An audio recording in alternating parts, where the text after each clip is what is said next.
Hola a todos y a todas, ¿cómo les va? Bueno, esta es nuestra segunda clase, ¿sí? La clase pasada trabajamos el texto de Horton y Franzoia, en los foros estuvimos despejando algunas dudas y hoy lo que nos convoca es el texto de Alcira Argumedo, el capítulo 2, que habla de las matrices de pensamiento. El texto de Argumedo lo vamos a transitar en 3 capítulos. Este que habla en general de las matrices, después hay 2 capítulos más que abordaremos ya en el segundo periodo de nuestra cursada a partir del 1 de junio. ¿Sí? Bueno, para el que leyó el texto, vieron que Alcira Argumedo no es de fácil lectura, por eso yo les pido que lo lean y lo relean varias veces. Lo que vamos a hacer en esta clase, así como en el resumen escrito que hay en el aula virtual, es tocar los nudos centrales. Lo que a mí me interesa es que ustedes puedan aprender de este capítulo que les va a servir para transitar los otros 2 restantes, ¿sí? Arcida Argumedo empieza trabajando el texto, trabajando la noción de que es imposible pensar cualquier enfoque, un poco lo que planteaba Horton, ¿no? Cualquier enfoque o mirada respecto de la historia y de los procesos histórico-políticos y de las grandes ideas sin estar posicionado desde algún lugar. Siempre, todo lo que nosotros conocemos acerca de la historia ha sido contado y está mediado por la mirada de alguien. Lo que plantea Argumedo en el texto es que históricamente esas miradas son de los sectores hegemónicos o dominantes, lo que han escrito la historia universal. Nosotros, ustedes no tanto, pero cuando yo iba al colegio estudiábamos la historia de Grecia, Roma, porque eran considerados la cuna de la cultura. Eso tiene que ver con una mirada determinada respecto de lo que es lo importante o no importante. Porque no estudiábamos o si lo estudiábamos muy como rezagadamente la historia de nuestras culturas precolombinas. Lo importante era estudiar Grecia y Roma, que fue la cuna o el centro de la cultura. Imagínense Grecia y Roma, ¿dónde está el centro de la cultura? En Europa. Lo que va a plantear Argumedo es que toda la mirada respecto de los procesos históricos, las construcciones sociohistóricas, siempre están sesgadas por una mirada parcial. Y ella abona a que siempre desde la historia, ella lo ejemplifica con la historia, pero en todas las ciencias sociales hay una mirada más totalizadora, teniendo en cuenta todas las historias, todas las versiones respecto de los procesos eh, que se han producido en distintos momentos históricos, ¿sí? Entonces ella va a plantear que es indisociable esta noción de contar cualquier cosa si no está sesgado por la mirada de aquel que lo interpreta, que es un poco lo que ya nos planteaba Horton en el texto de las teorías del orden y el conflicto. Bueno, ella empieza haciendo toda una revisión o una historización respecto de esto, nombra procesos históricos, ideas, miradas. Bueno, hace todo un recorrido por estos conceptos que muchas veces va y viene, por eso son complejos. Hay muchas citas de autor. Yo les pido que se concentren particularmente en las citas de Romero y Jauretche, porque hay una guía que hace una pregunta respecto de qué mirada tienen respecto a la historia, tanto Romero como Jauretche, ¿sí? Después cuando resuelvan la guía lo podemos ir resolviendo. Después no se detengan tanto en las citas. Lo que va a plantear básicamente es que el mundo de las ideas, estas ideas directrices, las que han planteado cómo es el mundo, son indisociables del contexto histórico en que nacieron estas ideas. Hay como una retroalimentación entre la teorización de esas ideas y el propio proceso histórico en el que nacieron esas ideas, ¿sí? Yo siempre digo lo mismo, pero no es que los grandes autores se levantaron un día a la mañana y inventaron una teoría o inventaron una matriz de pensamiento, sino que ellos acompañaron desde la teoría el propio proceso histórico que ellos estaban viviendo. Y ahí en el texto van a ver que lo articula, lo retroalimenta, lo sustenta, pero al mismo tiempo esos autores han vivido ese proceso histórico, ¿sí? A eso es lo que Argumedo llama las grandes matrices de pensamiento, ¿sí? Vieron que hay una definición de lo que es matriz de pensamiento en el texto de Argumedo, ¿sí? Dice que es esta articulación de ideas, esta trama lógico-conceptual. ¿Por qué trama lógico-conceptual? Porque es en la propia práctica cultural al mismo tiempo que sustenta una teoría, esta teoría la acompaña y lo teoriza. Una matriz de pensamiento conceptualiza todo lo que tiene que ver con una sociedad en un momento determinado. ¿Qué es la historia? ¿Qué es la ciencia? La naturaleza del hombre. Una matriz de pensamiento teoriza, le da un marco teórico a todo eso que estamos exponiendo en este momento. Pero no lo hace desprendido de cualquier lado. Tiene que ver con sustentar procesos políticos, culturales, sociales e históricos que se están desarrollando en ese mismo momento. Ahí Argumedo lo ejemplifica cuando lo menciona Hobbes, cuando lo menciona Locke, cuando lo menciona Smith. No es que después vamos a ver que estas son matrices de pensamiento. No es que estas personas empezaron a teorizar o a escribir de la nada, sino que al mismo tiempo que estaban sustentando y vivenciando procesos históricos, empiezan a teorizar sobre esos procesos históricos y acompañan ese proceso histórico que está transcurriendo. Lo teorizan, le dan forma, lo corporizan para que éste luego se perpetúe en la historia y pase de generación en generación. ¿Sí? Entonces, una matriz de pensamiento es esta estructura, esta trama lógico-conceptual que va a teorizar procesos históricos que en realidad ya están transcurriendo, ya están ocurriendo, ¿sí? No es de casualidad ni una invención. Eso es lo que tenemos que tener en cuenta, son conceptos macros, es más que lo ideológico, es más que una idea, una matriz de pensamiento, sustenta la mirada del mundo en un momento histórico determinado, le da forma a ese mundo, es como una visión de mundo, dice Argumedo, sustenta el mundo que esas corrientes teóricas quieren que ocurra precisamente en ese mundo, lo traman, lo teorizan y hace que se corporice en la realidad. Sí, por eso decimos que es una retroalimentación. Por un lado, estos teóricos que han hecho los primeros lineamientos de esta matriz de pensamiento vivieron en un momento histórico determinado, lo vivenciaron, lo sustentan y a la vez le dan teoría, lo sustentan teóricamente para que esto tenga un basamento y se perpetúe de generación en generación. Vieron que Argumedo también en un momento dice que hay que tener una mirada totalizadora. Ella divide en el texto esto de la mirada parcial y la mirada totalizadora, ¿sí? Esta mirada totalizadora tiene que ver con que hay que pensar, no hay que hacer recortes históricos, no hay que analizar ni la historia ni ningún proceso social recortándolo de un contexto más general, porque eso a lo que conduce es a reduccionismos o mirada reduccionista respecto de la totalidad de lo social. Nosotros, a ver, por ejemplo, eso ocurre mucho en la escuela con el tema de las efemérides, por ejemplo. Nosotros tomamos pedacitos de la historia y contamos el 25 de mayo, el 9 de julio, no sé, el Día de la Diversidad Cultural, que antes se llamaba el Día de la Raza.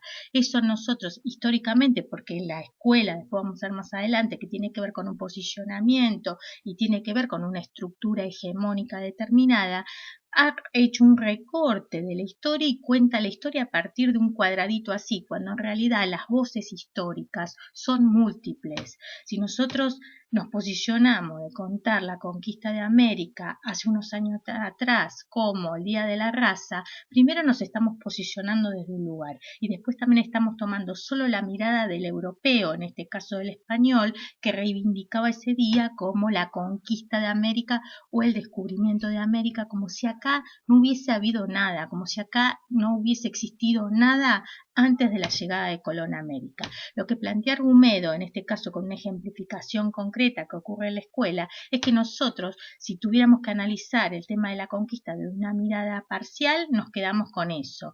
Ahora, una mirada totalizadora abarcaría todos los procesos históricos anteriores al proceso de la conquista, durante la conquista, pero no solamente en Europa, en Asia, qué estaba pasando en América en ese preciso contexto histórico. O sea, una mirada totalizadora abarca la infinidad de aristas posibles que ocurrían simultáneamente mientras transcurría, por ejemplo, un proceso histórico como el de la conquista de América. Esto lo podemos pensar desde cualquier punto de vista. Si tomamos un fenómeno social como la pobreza, nosotros no podemos hacer un recorte abismal para explicar la pobreza en el mundo tomando, por ejemplo, la pobreza que ocurre en una población determinada de un país determinado en la América Latina, porque la complejidad de la problemática es tan grande que nos llevaría años primero a abarcar y tener una mirada totalizadora respecto a esa problemática.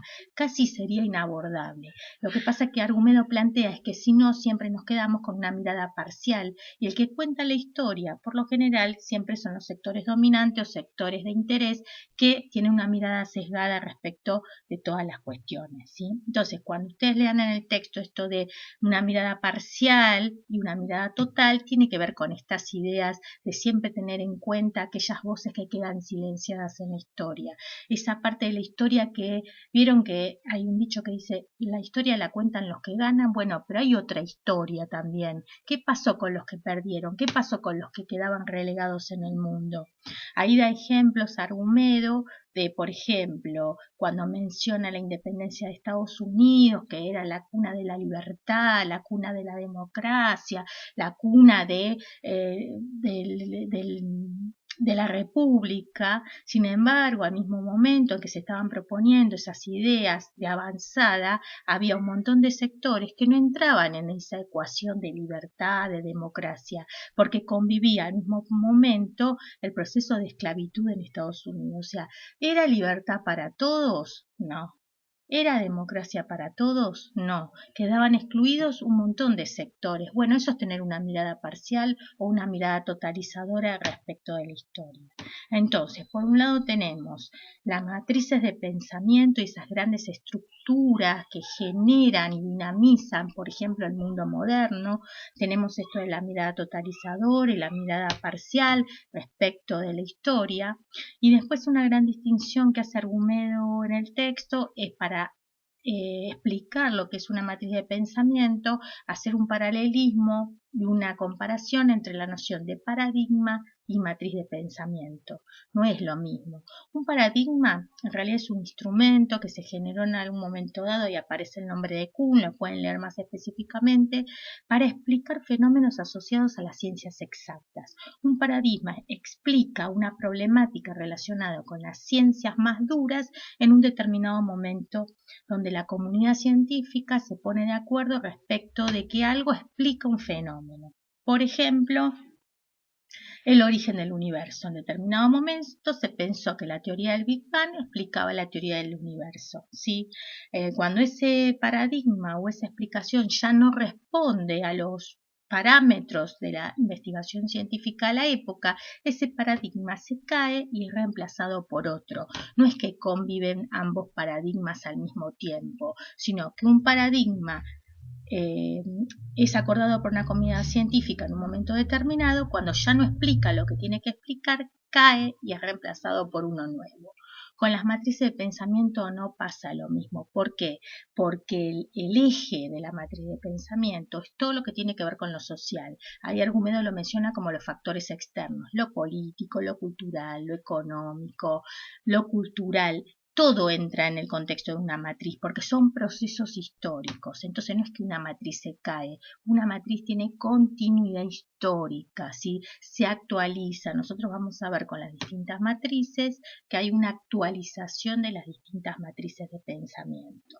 Entonces, un paradigma cae y es reemplazado por otro, porque la problemática que atiende un paradigma es muy puntual, si se circunscribe a algo bastante pequeño. En cambio, una matriz es muy amplia y puede atravesar distintos momentos históricos, porque precisamente su problemática tiene que ver con lo social. Recordemos que el eje de análisis de lo que estructura una matriz de pensamiento es todo lo que tiene que ver con lo social, ¿sí? La naturaleza del hombre, su cultura, la política, la ciencia, cómo se articulan y se estructuran los movimientos sociales. Todo eso tiene que ver con una matriz de pensamiento que estructura esta trama lógica conceptual que se plantea al inicio del texto, ¿sí? Que le da a esa matriz la visión del mundo que a su vez está ocurriendo y que quiere sustentar teóricamente. Entonces esta es la diferencia entre matriz y paradigma que se menciona en el texto. En términos teóricos, en ciencias sociales, lo correcto es hablar de matriz y no tanto de paradigma. Lo que pasa es que el concepto de paradigma lo vamos a escuchar mucho en distintas materias, siempre se habla del paradigma de no es correcto en términos de ciencias sociales, sino que lo correcto sería hablar de matrices de pensamiento. Y por último aparece un concepto muy complejo al final del texto, que es el de episteme, ¿sí? Por lo general yo no les pregunto a ustedes qué es el concepto de episteme, pero nos sirve para comprender que un episteme es algo más macro que el concepto de matriz de pensamiento.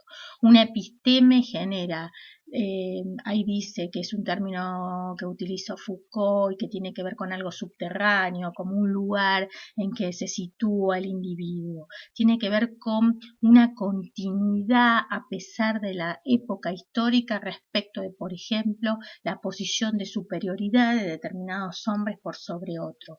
Pasan las décadas, pasa el tiempo, hay variaciones al interior de las matrices de pensamiento y sin embargo hay una episteme que determina que el hombre europeo blanco ha dominado el mundo desde casi la época de Grecia y Roma. ¿Sí? Tiene que ver con un concepto muy subterráneo, ¿sí? Que es muy complejo de explicar, pero que tiene que ver con que dentro de una episteme puede haber varias matrices de pensamiento. Y dentro de una misma matriz de pensamiento también puede haber ramificaciones, pero el eje, la matrix es exactamente la misma. En una episteme pasa lo mismo. Ahí en el texto se menciona la episteme moderna, por ejemplo, pero tiene que ver con tratar de pensar, estas son grandes categorías históricas, son categorías tan macro que han determinado la estructura del mundo moderno, por ejemplo. En la antigüedad estaba la episteme de la antigüedad, ahora podemos hablar de una episteme moderna, de una episteme capitalista, donde al interior de cada una aparecen distintas matrices de pensamiento que han estructurado el mundo moderno occidental de los últimos 6 siglos por lo menos. ¿Sí? Entonces, recuerden que estas no son categorías estancas, hay que leer y releer el texto, vean este video, espero que les sirva. Lo que les puntualizo en la clase escrita, pero lean y relean el texto. Argumedo es compleja, ¿sí? Quédense con estas ideas fundamentales. Primero, tener en claro la relación entre los procesos históricos y la construcción de una matriz de pensamiento. ¿Qué implica esta idea de matriz de pensamiento? Como esta trama lógica conceptual que conceptualiza todo respecto del mundo. Segundo, ¿qué implica esto de la mirada parcial y global que plantea Argumedo respecto de todo lo social, ejemplificado a través de la historia? La diferencia entre matriz y paradigma, y para el que se anima y puede tratar de desentramar y entender esta idea de episteme, ¿sí? Bueno, va a estar el foro propuesto para consultas para este texto, que sé que va a haber unas cuantas porque es un texto complejo, yo lo sé, pero lo que me interesa es que tengan esta noción macro de lo que implica nombrar al mundo cuando no estaba nombrado desde la noción de episteme y de conceptualizar al mundo desde ciertas ideas cuando se estaba produciendo, pero aún no estaba dicho esa teoría respecto al mundo con el concepto de las matrices de pensamiento. Vamos a ver en la clase que viene, cuando hablemos de matrices del mundo central, cómo el mundo central a través de sus matrices han conceptualizado el mundo moderno y dieron el basamento fundamental no solamente para la generación del capitalismo, sino para la noción de Estado, que es lo que vamos a ver en el segundo bloque. Pero todo eso no nació de la nada, fue un proceso histórico que se fue construyendo y al mismo tiempo que se construía se teorizaba teóricamente y esa teoría le daba sustento y fortaleza para que sea traspasado a través del proceso de la construcción social de generación en generación. Por eso una matriz tiene continuidad histórica, no se termina, sino que se va actualizando. Vamos a ver que matrices que surgieron en el siglo XVII tienen continuidad hasta el día de hoy. Las que nacieron en el siglo XV, Hobbes y Locke, que son las bases del contrato social, tienen visibilidad y actualización al día de hoy. ¿Sí? Bueno, foro, consultas, mensajería interna, vean el audio que les subí acá arriba para tener una idea de cómo seguimos. Y bueno, cualquier cosa me consultan y nos estamos viendo. Les deseo un muy buen inicio para la cursada del segundo tramo y cualquier cosa siempre me pueden contactar por el aula virtual. Mucha suerte.